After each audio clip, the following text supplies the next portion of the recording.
algorithm, then how to study machine learning algorithm or any algorithm, then step-by-step procedure to apply any machine learning algorithm, what is the use of machine learning algorithm, and what are the scenarios where we are using this machine learning algorithm, then history of machine learning, from where it came and how it start building his pillar, machine learning pillar. So, and what are the things which machine learning includes? So, means major fields on which machine learning is depend. That also we are going to see.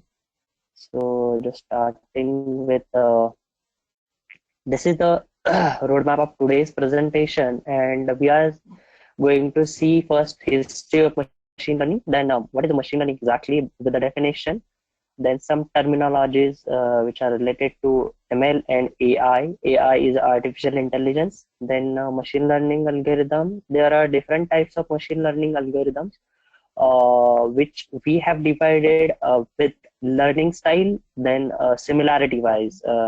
These two brief categories we have prepared. Then which algorithms we are covering in the whole series. So what are the algorithms which we are going to talk in next few sessions? The names of those algorithms is given. Then the process of machine learning and the process of like data science, the way to learn algorithms.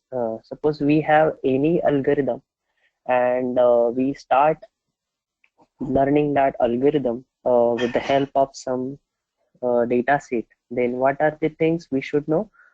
What are the things we should understand before applying any of these algorithms, and the nature of data set which will deal with this algorithm, or the algorithm which will deal with that data set. Then interpretation of the results with the help of a business objective or any objective. It may be either business or it may be either study objective, anything. So how to interpret the results with the help of given algorithm or with the help of used algorithm, and whether algorithms which we have used or the technique which we have used is correct or wrong, whether it is giving results, how to identify it is giving good results or not, then how to identify whether it is overfitting, underfitting, that everything step by step we will discuss while going to the session, the way to learn algorithms. Now I'm just starting the first history of machine learning algorithm, and before algorithm I'll just say it's a history of machine learning. So it starts in 1950, uh, and it starts with the person Alan Turing, which created the Turing test to determine the computer has a real intelligence or not. And to pass this test, Turing test, the computer must be able to fool a human into believing that it is also a human. That is the Turing test, which was designed by Alan Turing in late 1950. This is the first start and first initiation in machine learning in history. Then in 1952, Arthur Samuel, which was a scientist, a computer scientist, and he wrote his first computer learning algorithm or a computer learning program, and the program was used for game checking. So in 1952, he designed that computer program to game checking. This is the second initiation. Then in 1953, Frank Rosenblatt, he designed his first neural network, which is a widely used technique now at this age also, and it is a very stable method to use for classification as well as regression. So we will also going to see the neural networks and its different type of neural networks in further sessions. So the Frank Rosenblatt in 1957 builds the first neural network, which is which is based on the idea of human brain. So how human brain is processing is the same processing way Frank Rosenfeld used in his first neural network program. Then 1967, the nearest neighbor classifier program was written by scientists. Actually, I don't have name of that scientist. So in 1967, nearest neighbor algorithm was written, and the same algorithm was used to optimize the route of traveling for salesperson. So in particular city, there were too many traveling routes for salesmen available. So how we can optimize that route of traveling to which is useful for salesmen. So in 1967, the nearest neighbor algorithm was written. Then in 1979, the Stanford University student designed Stanford card. Which is or that method is able to navigate the obstacle present in the room on its own. So in 1979, the Stanford University student built this algorithm. Then in 1985, Terry Sajnowski, he invents a NetTalks, which learn to pronounce. It is a system like chatbot, and it is not exactly chatbot, but it is a kind of chatbot, and its name is NetTalks, and which learn to pronounce the words. How the baby, the small baby, pronounce the words. That system learns, and the NetTalks pronounce that words in the same way as baby does. Then in 1990, the community of scientists begin creating a program for computer to analyze the large amount of data and to draw the conclusions from that data after analyzing. This is in 1990. This is a major step which a scientist group has taken now. And in 1997, the Deep Blue bits designed by IBM. Some of you must heard about that. It is a machine, or it is a algorithm which beat the world best chess champion.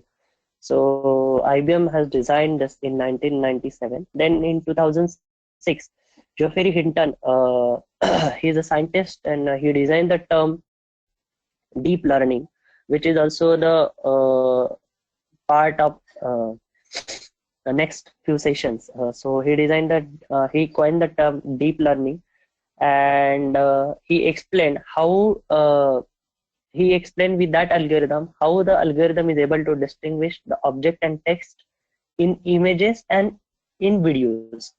So basically, he used for video analytics and textual analytics and image analytics also. So how to distinguish objects, he introduces that through the deep learning algorithm. And in 2010, the Microsoft Kinect, it's a project done by Microsoft, and the program or the algorithm is able to track 20 human feature at a rate of 30 times per second, and it allow people to interact with the computer via movements. So via movements are gestures. So this is a project which has defined by Microsoft, and it has done in 2010. So this is brief about machine learning history, and we are passing to the next slide. So what is a machine learning? Basically, it is a learning. After reading these two words, machine and learn.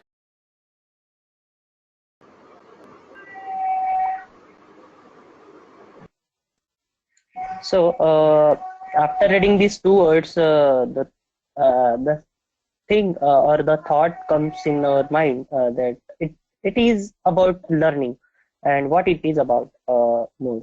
So we try to machine, or we try to make the system to learn more with the help of experience or with the help of previous data, which is a input to that system to learn the pattern or to learn the hidden things in that data, and we are making it through the different types of algorithms, and with the different types of business objectives or with the different type of objectives. It may not be like a business objective, it may be like a research objective also.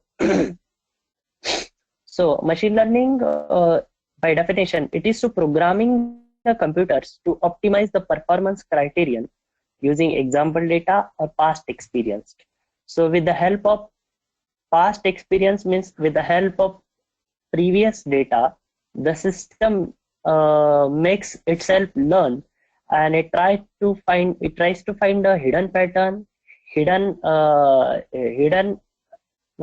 pattern, as well as some useful information from that data, and the system uses different kind of machine learning algorithms to give this output, because using past experience or using past data set, whatever hidden pattern or whatever hidden things the machine gives us, it is a kind of output, or it is an output for us, and which suffices our objective to learn.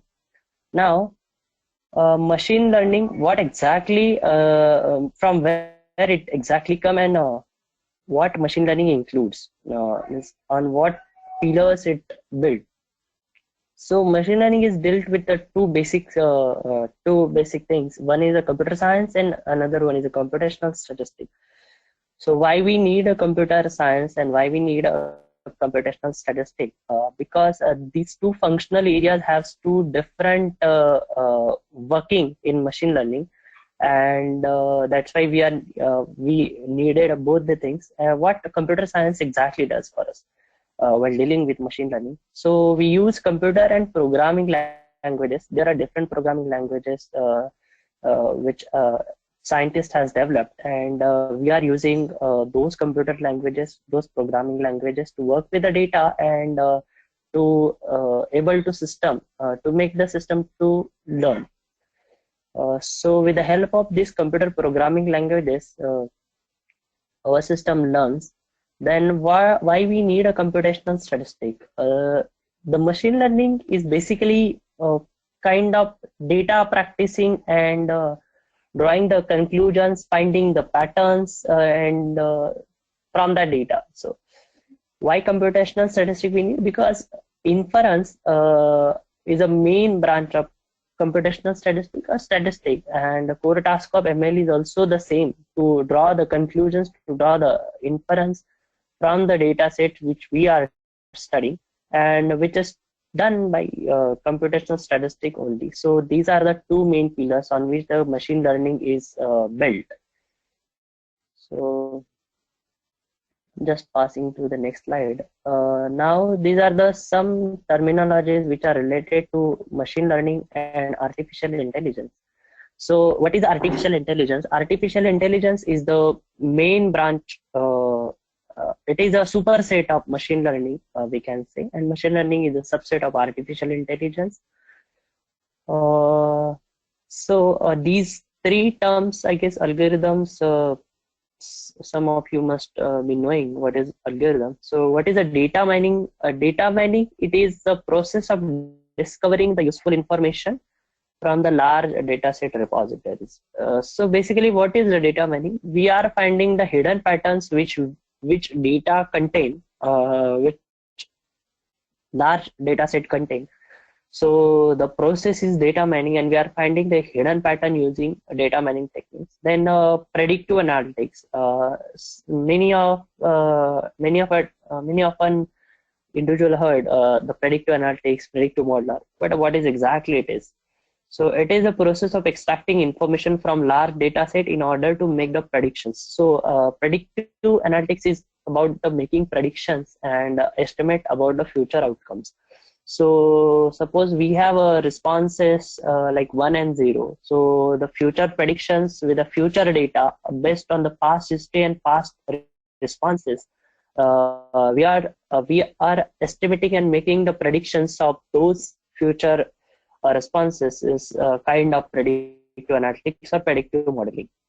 So these are the little things which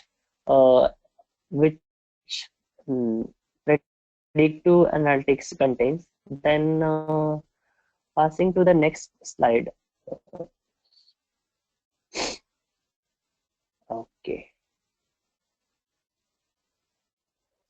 So machine learning algorithm has a different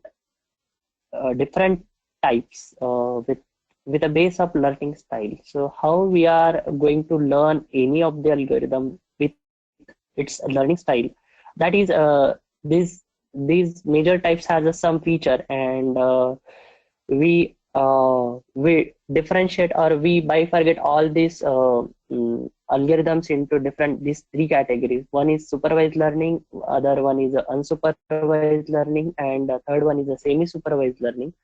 So what is the difference between these three, and how we are going to differentiate between the large bunch of algorithms into these three major learning style categories? So supervised learning, in this whatever response which we have talked just previously while explaining the predictive model or predictive analytics. So the response, that is the main thing which supervised learning has. So in supervised learning, whatever data sets which we are dealing with, that data set has known label. That is, the responses are present in terms of either 0 or 1, or it can be like yes, no, male, female, like that. Then how we are making the system to learn with this type of algorithm? We we process the prepare model, and which that model that model is required to make the predictions, and we are again correcting those predictions if at all some of the predictions are wrong. We tries to do it because in the first and second lecture we introduces the bagging and boosting. With the help of uh, those ensemble methods, we can improve the performance of the classifier or performance of the supervised learning or any kind of learning. Performance increment can be done using ensemble models. So what are the supervised learning algorithms which we can give as an example?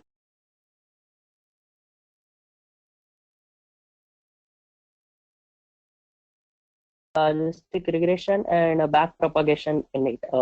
Then innate is a neural network, and backpropagation, it is a kind of neural network. So these are the two examples. There are many more, but we will see what are these examples, and how we can study those.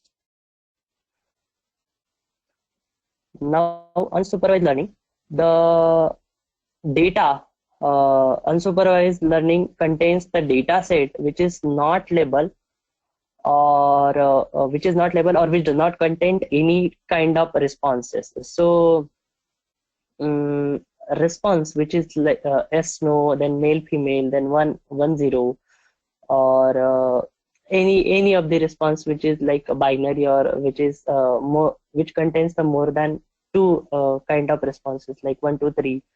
So whatever responses are there, these responses are not present in unsupervised learning data set, and the model which we are going to propose by deducing or by studying all these structure which are present in this data set which don't contain the responses. So for that we are using different unsupervised learning techniques which contains the clustering. Clustering is widely used method in when dealing with unsupervised learning. It is easy to use when unsupervised data set is included in study. Then dimensionality reduction, that also, suppose we have large data set, and it is very difficult to handle this hundreds of features at a time. So we can perform dimensional reduction, and we can use this technique to reduce 100 features into some limited number of features which are very important, and which will cause the response change while studying that unsupervised data set.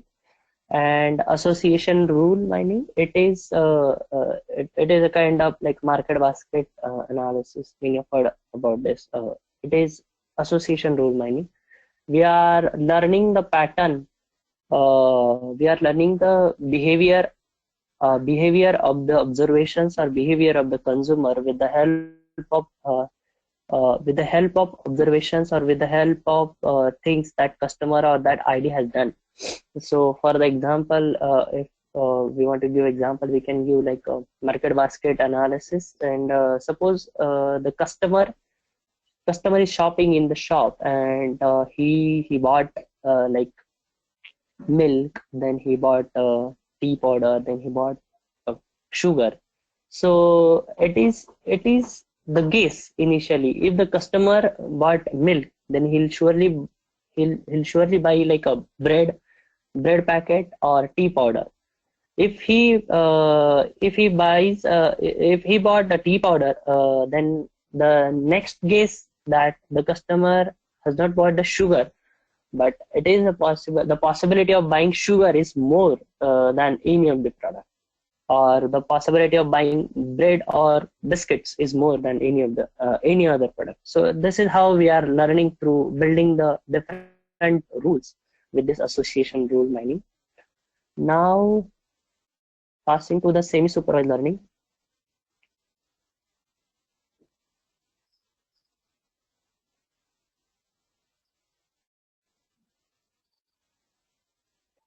So semi-supervised learning contains the mixed labeled as well as unlabeled examples. So some of the examples might contains the responses like yes, no, male, female, 1, 0, more than 2 responses. Some of the example contains, and some of the examples don't have any responses. So it is a semi-supervised learning. So here we need to understand the basic data structure with the help of unsupervised techniques as well as supervised techniques.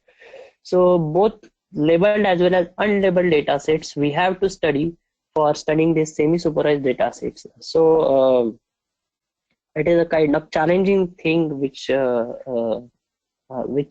one can handle. So because at the same time you have to use both the techniques, supervised as well as unsupervised learning, and it is a kind of some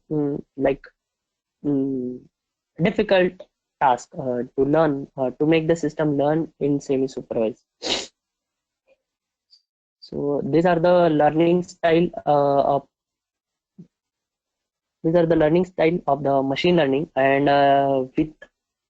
with the help of or under these 3 different categories, we are dividing all machine learning algorithms, whether it is supervised, whether it is unsupervised, or whether it is a semi-supervised learning algorithm.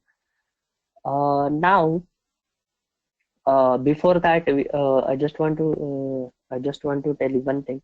Suppose the problem is about the supervised learning, and I used a supervised learning algorithm, but the unsupervised learning problems can be converted into supervised learning problems, so that as a session passes, we will deal with that thing also. So similarity wise machine learning algorithms. So learning style wise algorithms we finished. Now similarity. So what is the similarity? Suppose I have like a 10 algorithms. So among the 10 algorithms, how many algorithms are used for classification? How many algorithms are used for regression? Among 10 algos, how many I can use for dimension reduction? This is how the similarity means. And these are the brief categories like classification algorithms, regression algorithms, dimension reduction, then feature selection. We talked about 100 features and reducing it to the desired number of less features, but which are important feature, contains the feature selection algorithm, which deal with feature selection algorithms. Now discriminant algorithm and deep learning algorithm. There are many more. As on session passes, as on we are looking to each and individual algorithm, we will see under what categories, under which similarity type it comes, and how we will deal with it. So that each and individual algorithm when we are seeing, we'll look into that. So just passing to the next slide.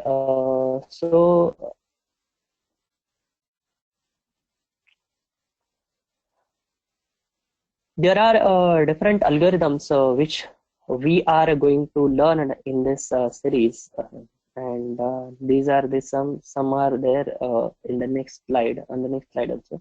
So the first one is a decision tree and a random forest. Then second one is a cart, which is a classification and regression trees. Then Jade is a chi-square automatic interaction detection algorithm. Then KNN is a K nearest neighborhood algorithm. Then principal component analysis. Then principal component regression. Discriminant analysis. Naive Bayes classifier. It is a most famous classifier, and which is like quite a stable classifier. So many of the time, suppose you have mail and you have to build a classifier whether it is a junk or not. So Naive-Bayes application of Naive-Bayes we are doing. So application in the kind of, this is a perfect case study for Naive-Bayes classifier, and it is a famous case study. Now linear regression, then logistic regression. It is also the best classifier which is giving the good results, stable results. Now support vector machines, then neural network that we already talked about. Then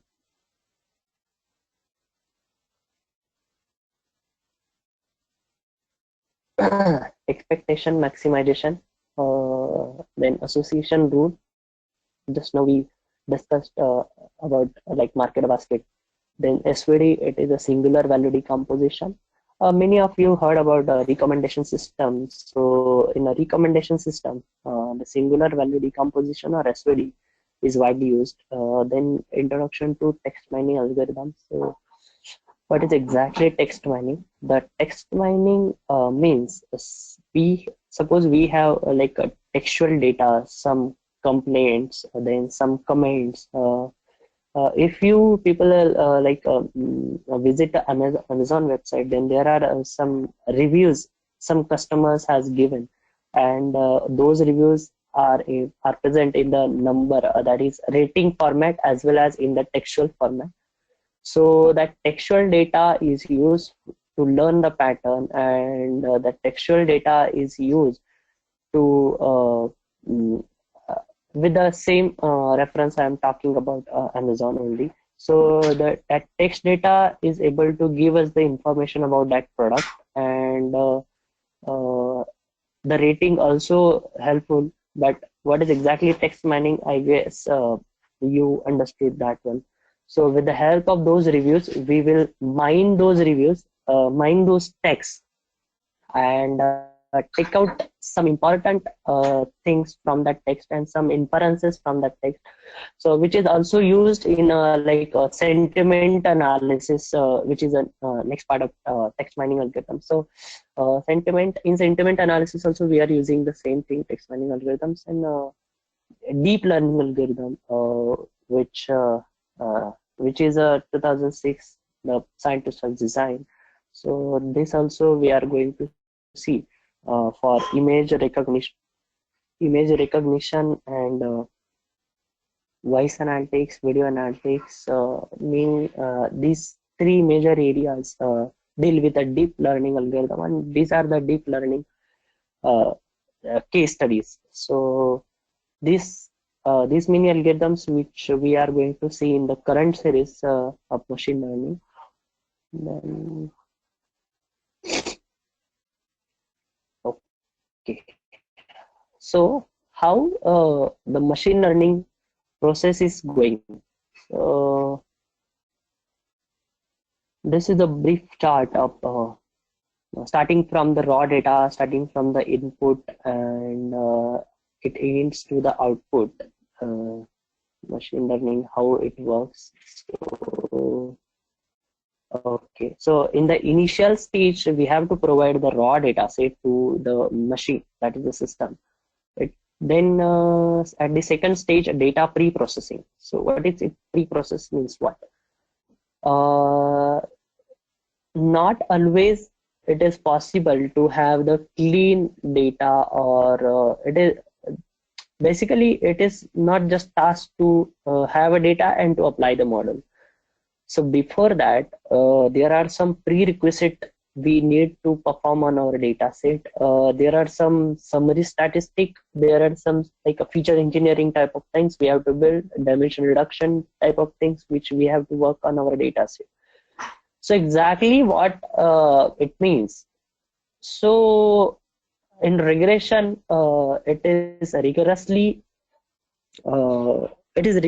talked about the outliers and influential observations. So we have to test whether our data contains the influential points or outlier, whether our data set contains missing values, whether it contains any different type of anomalies. Anomalies in the sense, suppose the feature number one contains all numbers, but in between it contains like different sign, like question mark.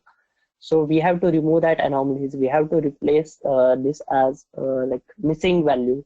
So how to treat those missing value? What imputation method, not computation, what imputation methods which we need to use to impute that missing data, whether imputation is necessary or not.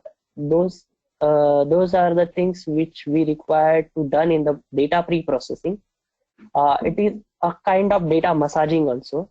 And after finally, before that, so some of the new derived variables also can be prepared from existing data variables. That also comes under the data pre-processing. And here you can see the data pre-processing, that rectangular comes to the dark prepared data. Again, it goes. So this is a kind of again learning things. So with that, if we are finished with it, then we can use the next stage, which we can pass to the next stage, and which is like to apply the algorithm.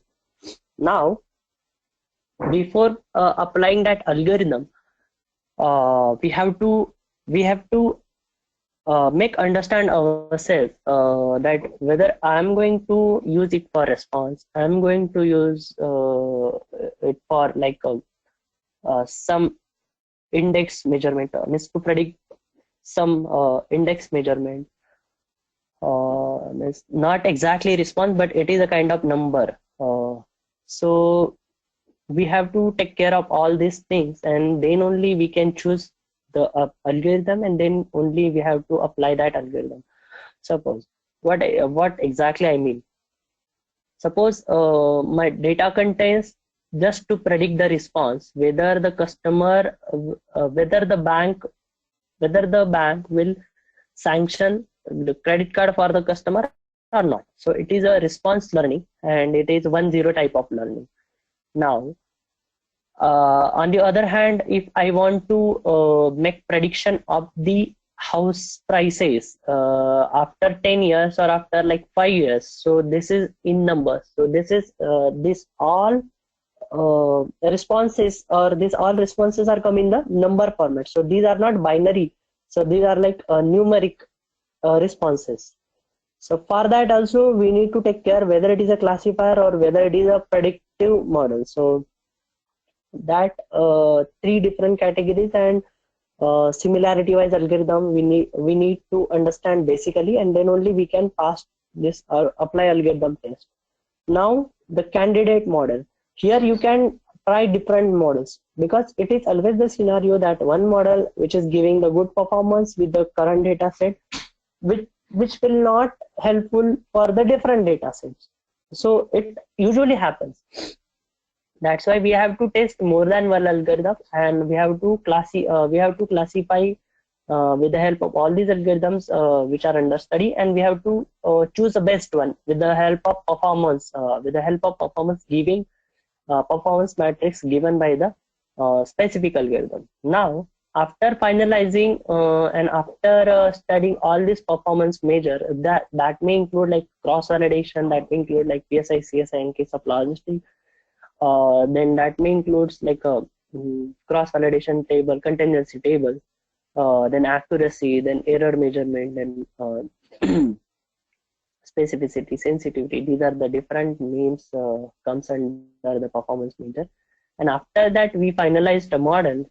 Then we can test it again on our like on our train and test data set. So basically, train and test data set. I'm just explaining these two concepts because which will require frequently in the next session. So suppose I have 100 observations. So what is the basic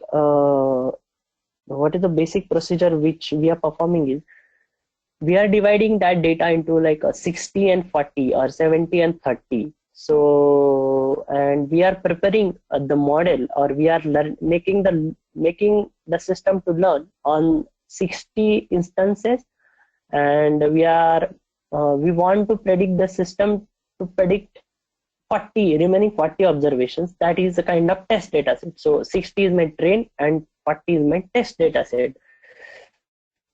So after finalizing that model, after testing the performance, we choose that model, and we are making the system to live. Like if suppose any application which we are doing and we are finalized with our model, we tested the performance, we tested out of time validation performance also. Then we can use it for like day-to-day practice or regular practice for application or to achieve the business objective.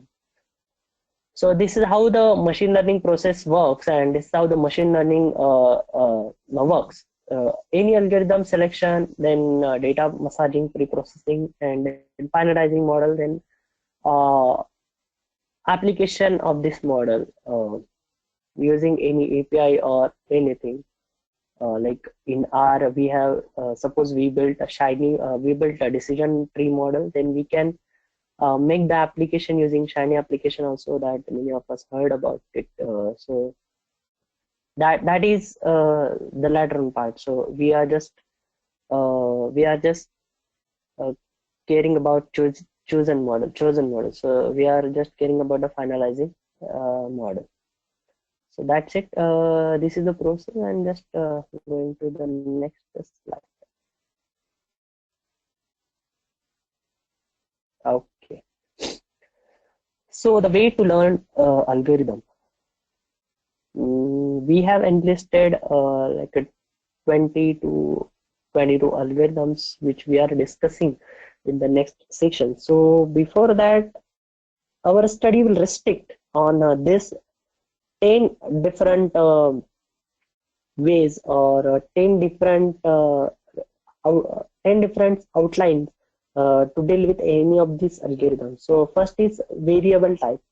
Suppose I consider any of the algorithm, and I have to test that algorithm on my data, training data. So before that, I must check whether the algorithm is able to handle continuous data, discrete data, or mixed data. Mixed means it may contain continuous, it may contain discrete observations. So some of the variables are continuous and some of the variables are discrete. It is a kind of mixed data set. Then the second one, measure used. What type of measure I'm using for calculation? Measure, I mean here, like in neural network, we are using activation function. Then in some of the algorithm, we are using loss functions, kind of this thing. Then third one is whether the chosen algorithm is able to handle the missing values or not. If the data set contains too many missing values and algorithm is not able to handle those missing values, then that is a kind of a bad classifier or bad regression algorithm. Then a performance and speed. Now this is an important step to give or to learn any algorithm. Why? Because we can't stay there for longer time, or we can't just sit and see the performance of machine learning algorithm after it is running since like 24 hours or 48 hours, and then we are able to conclude anything. So this is like not good practice. So speed is also important, as well as the performance of the means accuracy performance of the classifier is also important for us. So some of the algorithms takes uh, consumes much time to build a classifier, but some of them are giving the results instantly. So it is better to have like instant classifier which has a performance as well, which has a speed also. Then memory and iterations. After building a classifier, suppose some of the observations are wrongly predictable, and we want to correct them. We want to make the changes in our procedure. Then we need some number of iterations, and with the same time, our memory, system memory also consumes.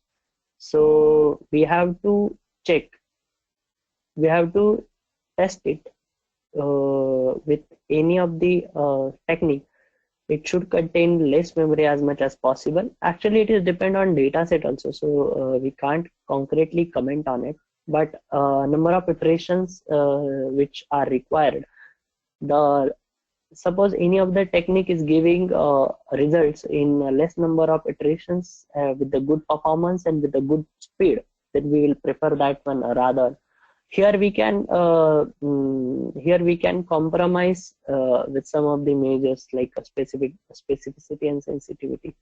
If these measures are like near about after comparing two techniques, then we will choose which is faster, which has a performance as equal to other technique, and which also requires a less number of iterations. Now, underfitting and overfitting. So this is a crucial part of the machine learning technique, because many of the times the classifier builds a very good, it becomes a very good classifier, and almost it classifies 99%, or sometimes it classifies 100% of the observations. So what exactly happening? It is a kind of overfitting. It learns the system. A system learns the pattern very fantastically. Means it completely learns the system, but it is overfitting, and in future the different nature of data set comes, then the system will collapse, and it is not able to produce any of the results. So we have to make sure whether the system is underfitting, whether the technique is underfitting or overfitting. The famous example is like a random forest. Most of the time it overfits the model. It gives the excellently good results. So this is a kind of overfitting. But when you apply that random forest model to any other data set, then it has a less accuracy than expected or than desired. Then accuracy measure applies. Just we discussed while looking to these points that CSI, PSI, then specificity, sensitivity, cross validation, then false positive, false negative, then Matthews correlation. Uh, there are like two different accuracy measures available in the literature, and the specific technique need a specific accuracy measure algorithm. So while looking to each and individual technique, we will see what accuracy measure we should use for the respective technique. Then interpretations. The conclusion of the results after having all these steps and after performing all these steps, and then accuracy improvement, like we discussed about ensembling of the model. Either it is bagging, either it is boosting. If it differs in accuracy, and ensembling gives us the good accuracy, then we will go for that. Then limitation of our results, because sometimes it happens that uh, the classifier which we have built, the predictive model which we have built, has some limitations, and that has to be applied. That model has to be applied with considering those limitation only. So we also have to check whether any limitation present or not with the current technique. So these are the 10 points which we should remember while learning any of the ML algo and ML technique, and while handling any of the data set. Then just passing to the next slide, I guess. Yes, that is done from my side. Okay, thank you.